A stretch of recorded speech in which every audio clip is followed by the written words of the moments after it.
They say it's just a phone number, but calling it has been linked to disappearances, strange voices, and even government investigations. In 3 countries, dialing it is illegal, and no one will tell you exactly why. Some claim it's a hoax. Others have recordings they wish they'd never heard. Would you risk calling it just to see what happens? Drop your answer below, if you dare. It started as a rumor on obscure internet forums. A 10-digit phone number that, if dialed, would connect you to something. Not a person, not a business. Something else entirely. The first mention appeared in 2003, buried deep in a post about numbers you shouldn't call. A user claimed they tried it from a payphone in Eastern Europe and heard breathing. Slow, mechanical breathing, like someone was standing right behind them. They hung up, but the next day, their phone, the one listed under a different number, rang at exactly 3 a.m. No caller ID. By 2006. Similar stories were emerging from Japan, Italy, and Argentina. The number didn't match any known telecommunications provider. People who worked in phone companies tried to trace it. Their screens would either go black or display an error code that didn't exist in any manual. And then the first ban came in 2008.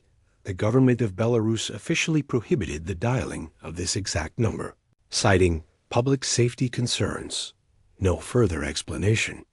It became a challenge, the forbidden fruit of the phone world. People began filming themselves calling it and uploading the results. The videos always seemed to cut off before the call ended. One Japanese YouTuber, Haruchan88, uploaded a shaky video of herself dialing it at night. She put the phone to her ear, frowned, and said, "I hear." Voices, whispering numbers, and then the screen went black. The channel was deleted within hours. Theories exploded online. Cold War spy network still active. Number station designed to send coded orders to agents. Paranormal hotline accidentally left open. Or worse, a test line for something not meant for human ears. By 2014, 2 more countries had outlawed the call, Malaysia and Iceland, after what they described as citizens reporting psychological distress after contact. Still, no one could agree on what the number actually did. Then, in 2017, an anonymous IT contractor posted on a dark web board that they had found the call logs. According to them, the line had received exactly 6,666 answered calls since its existence. No more, no less. And every single one lasted precisely 4 minutes and 37 seconds. No one knew why. Of course, this only made people more curious. The number spread through Reddit threads, Discord chats, and even TikTok. People started claiming they had beaten the ban by using encrypted VoIP lines. One American college student shared a recording of his attempt. The first 30 seconds were silence. Then, a metallic click, followed by a faint voice speaking in an unknown language. It was rhythmic, almost like chanting. At 2 minutes and 15 seconds, the voice stopped, and the recording ended abruptly. Was found dead in his dorm room 2 weeks later. No cause given. The phone was missing. That was the moment the number crossed from internet urban legend into something darker. Suddenly, no one was joking about it anymore. Theories turned from playful speculation to fearful obsession. If you posted about it too much, accounts would vanish. If you asked for it in the wrong forum, users would warn you. Don't. Seriously. Still, there's one fact no one disputes. In at least 3 countries, calling this number can get you fined or arrested. And yet, somewhere out there, the line still rings. And someone or something still picks up. The file arrived as a link with no subject line and a sender address that looked like keyboard smash. Q4L9X at. Claire almost deleted it. She was a graduate student back then, cataloging oral histories of number stations for a professor who Collected radio ghosts. The message was 2 words. Archive this. Inside was a compressed folder. 1 MP3, 1 text file, 1 image. The image came first, a grainy still of a plastic payphone mounted to a flaking concrete wall. A cigarette burn scarred the keypad. Someone had scrawled 3 letters near the cradle. Aura, a timestamp in the corner, read 20021119. 2 hours 59 minutes and 58 seconds. The file name was km-1.jpg. That text file was Stranger. It was a transcript with no speaker labels, just time codes and single words. Make file copier modifier 030. Silence 031. Breathe 044. Shift 112. Enumerate 215. Stop 216. Reverse 436. And no language. No translation. Just verbs, like stage directions for something you weren't supposed to see. Claire opened the MP3 last. A thin hiss poured into her headphones, the sound of an empty line. For 30 seconds, nothing. Then a click, as if a switchblade had flicked. Somewhere far away, she heard breath, not human exactly. Too steady, too mechanical. Like a ventilator that had learned to sigh. At 44 seconds, something scraped metal against metal, followed by a faint chorus of voices in the background. They weren't talking so much as counting, but the numbers weren't in any base. She recognized. The cadence rose and fell like waves. At 1 minute and 12 seconds, the counting stopped. A new sound slid in. 4 tones, perfectly spaced, like a door code on a keypad. Then a voice, clear, flat, genderless, spoke a string of syllables that didn't belong to any language Claire could map. Not even the phonemes made sense. It wasn't glossolalia. It was structured. Then came the moment in the text file. Labeled reverse. At 2 minutes and 16 seconds, the audio flipped. Not backward playback, Claire checked. It was phase inverted and frequency shifted, like a mirror laid over a river.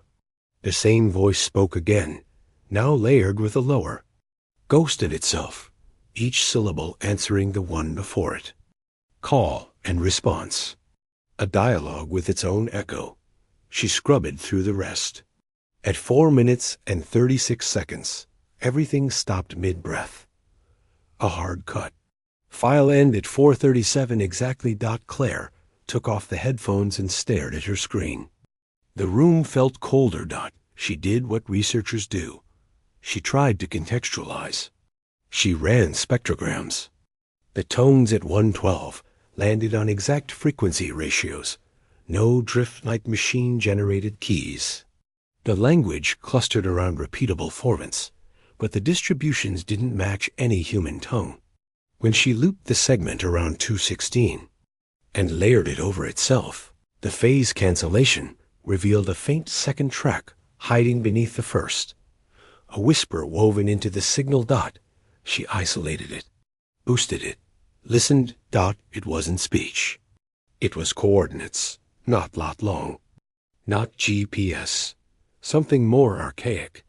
Nav points that only made sense if you thought like a radio operator from the 1960s. Bearings, distances, heights. The pattern described a moving path, not a static place. The text file's verbs began to make sense. Enumerate the counting chorus. Reverse the phase-flipped dialogue masking the coordinates. End the hard cut. She emailed the sender back. The message bounced. She called her professor. He told her to burn the files and forget about them. Number stations are one thing, he said. This is an unassigned line. If you found, it can find you. Claire didn't burn anything. She archived the MP3 under a bland label and kept digging. She found hints posts on dead forums, a footnote in a telecommunications audit from 2004 about unallocated endpoints. That route through orphan trunks. Old copper and microwave links kept alive for disaster redundancy. lines that exist and don't exist, maintained because it's cheaper than ripping them out. Mapped in pencil on plans, nobody updates. If you threaded those orphans together just so, you could make a line with no owner. A number that belonged to three different countries' infrastructure, and to none of them. A number that could be banned without ever being admitted. She tried calling from a university VoIP line, blocking her ID, routing through a VPN out of habit. The screen flashed error 47, a code her carrier's manual didn't list. She tried. From a payphone. The call connected, then dropped. She tried again from a ham radio patch. The patch fried. 2 days later, a padded envelope arrived at the department mailroom. No return address. Inside, a tiny digital recorder, the kind used for interviews. When she flipped it on, a single file blinked. The display read 1 dot. She pressed. Play. It was the same call. Same hiss. Same click. Same breathing. But this time, something new bled through during the reverse segment. A very faint human voice underneath the coordinates, like a transmission that wasn't meant to leak. She boosted it, filtered it, and caught 4 words before the noise swallowed the rest. Do not answer unknown. The recorder's battery died mid-syllable. When she plugged it into her laptop, the file system was empty. The next morning, Claire found a sticky note on her office door in neat, unfamiliar handwriting. Don't call it twice. No signature. No camera caught the writer. The hallway security feed fuzzed out at 2:59 and resumed at 3:05. That was the first known recording. It didn't prove what the number was, but it proved this. Someone or something answered, and something else was listening. And for the first time, Claire felt the line wasn't a dare. It was a trap. The first public hint that the number was officially dangerous didn't come from an intelligence leak or a journalist. It came from a bureaucratic glitch in Luxembourg. Claire had been trawling through international telecom registries when she noticed an entry marked Revoked Unlisted C-Note next to a number block. The note field was blank. The block was a range of 50 numbers, but only one of them, right in the middle, was redacted. That was our number. It shouldn't have been there at all. In theory, banned numbers don't exist in the open record. They're removed entirely. But some systems don't delete. They gray out. It was the digital equivalent of crossing out a name on a guest list so heavily that you just made everyone stare at it longer. 2 days later, Claire cross-checked the ITU, International Telecommunication Union, database and found that the same number had been flagged in New Zealand, this time with an annotation. Inbound block, 2007, National Security Directive. Inbound block means calls into the country from that number were barred before the first ring. That's not normal. Scam calls get blocked by carriers. Stolen numbers get recycled. A National Security Directive means the government itself told every carrier to treat the number like a pathogen. Why? There was no public explanation. The third ban was harder to confirm. It came from a 2011 Japanese Ministry of Internal Affairs. Audit 1 page among hundreds, marked Provisional Emergency. Termination. The wording was bureaucratic camouflage, but the effect was the same. No call, in or out, from that number would be allowed. The 3 bans were years apart, in countries with little in common. No shared alliances, no shared telecom backbone. No obvious reason they'd be reacting to the same string of digits. Claire did something reckless. She started contacting people who might know. First was a retired New Zealand Naval Signals officer. He answered her email with one line. You don't want to be the person who calls it when it's live. When she pressed for more, he replied, look up the Gisborne incident. June 2006. The Gisborne incident was never officially recorded, but Claire found scattered eyewitness accounts on old boating forums. A trawler's crew swore they picked up a satellite phone that was ringing by itself. One deckhand answered. His crewmates later claimed he froze mid-word, dropped the phone, and wouldn't speak for 2 days. When he did, he just kept repeating, "It knows my name." The captain smashed the handset with a winch. Luxembourg's connection came from an even stranger thread. In 2003, a financial compliance officer reported that one of the national banks kept getting ghost transaction requests from a line traced to that number, not withdrawals authorizations, as if someone was testing access without touching an account. They pulled the plug after a single transaction bounced back with an untraceable IP from inside the bank's own intranet. Japan's story was the most unsettling. Claire found a single line in a Japanese language blog about abandoned telecom infrastructure. The call came from under the bay. No coordinates, no elaboration. Just that dot when she fed the post's text into a translator. The nuance was sharper.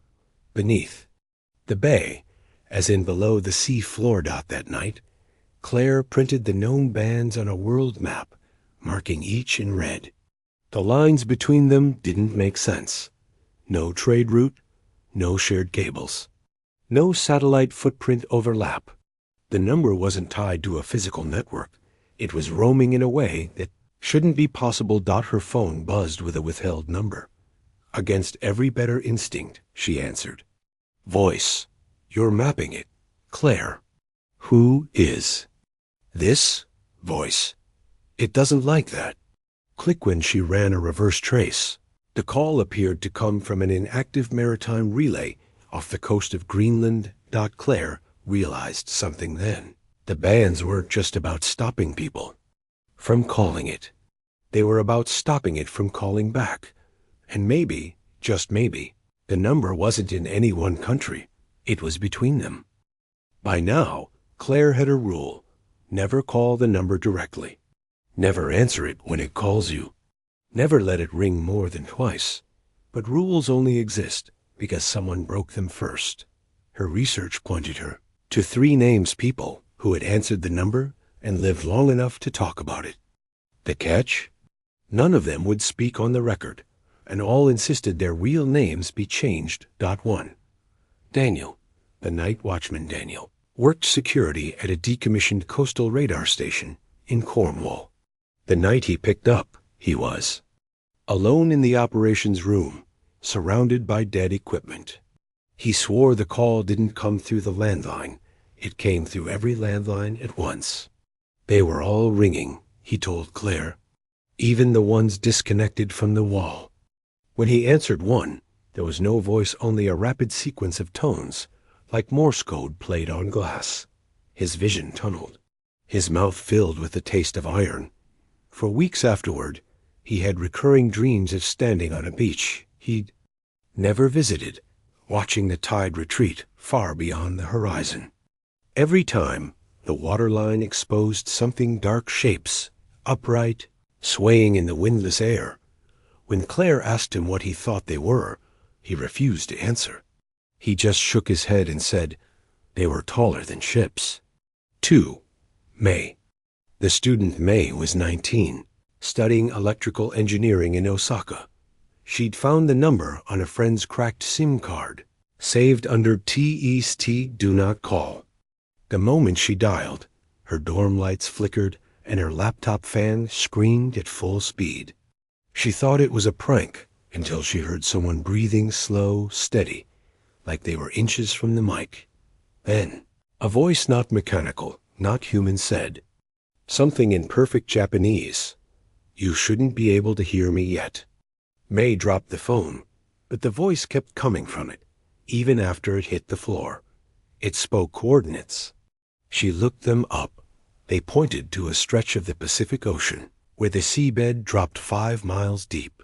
When Claire pressed her on why she didn't tell the police, May said, because the day after, my friend who owned the SIM, he didn't wake up, and there was water in his lungs. 3. Hassan. The technician Hassan worked for a telecom repair crew in Morocco. His team had been tasked with dismantling an old relay tower in the desert.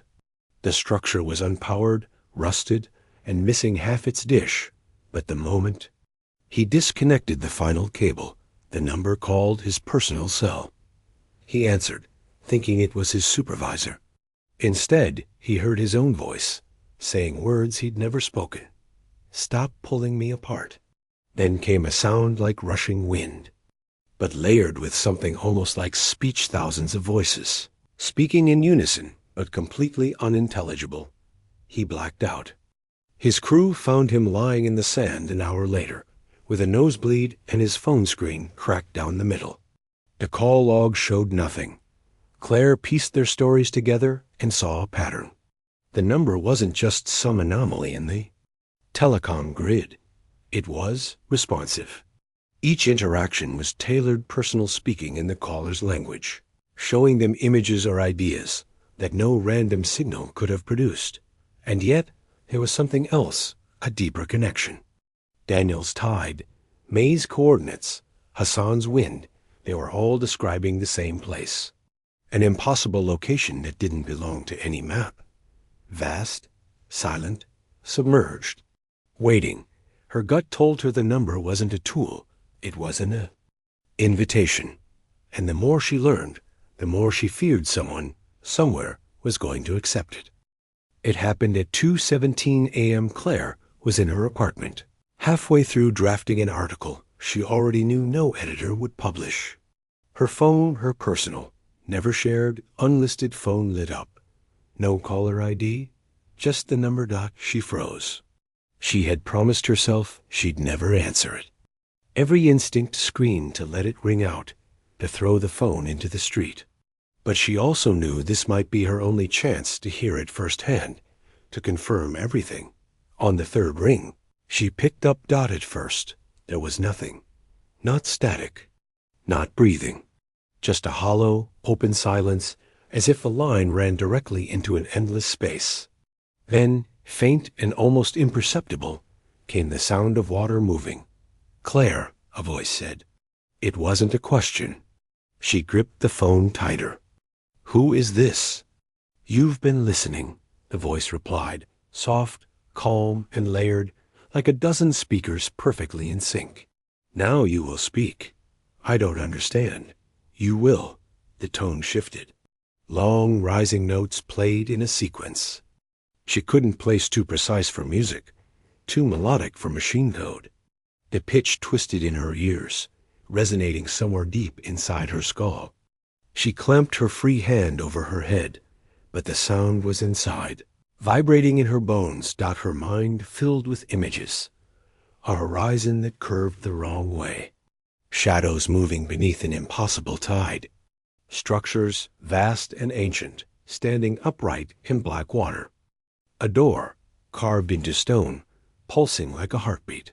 "Come and see," the voice said. Then her phone went dead. Not disconnected, dead.